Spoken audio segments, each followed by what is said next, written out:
তোর যা নীলাদ্রির চক্ষুশূল হয়ে গেল। কেমন করে আমি এক ঢিলে দুটো পাখি মারলাম বল?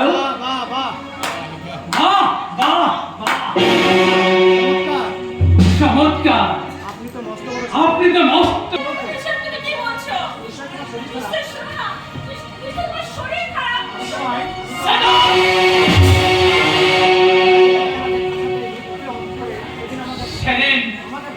সেদিন আমাকে বাঁচাতে মিথ্যে অন্তঃসত্ত্বার নাটক করেছিলি।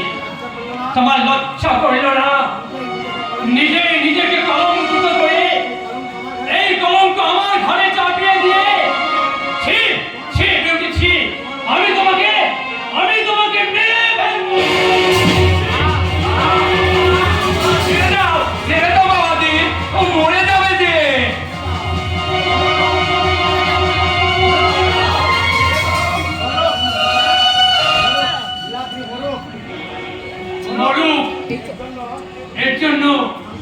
এর জন্য আমার সংসার ভেঙেছে, আমার দাদা বহুত বড় হয়ে গেছে। একে আমি মেরে ফেলবো।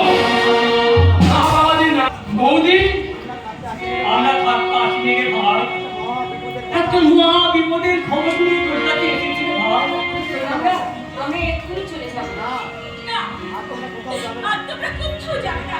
সেদিন আমার জন্য তোমরা সবাই চলে গেছো, আজ আমি কাউকে যেতে দেবো না। আমি তোমাদের পায়ে ধরে ক্ষমা চাই।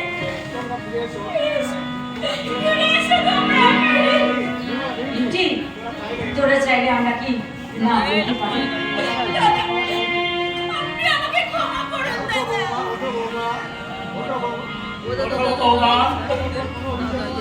তোমাদের উপর আমাদের কোনো অভিযোগ নেই বৌমা।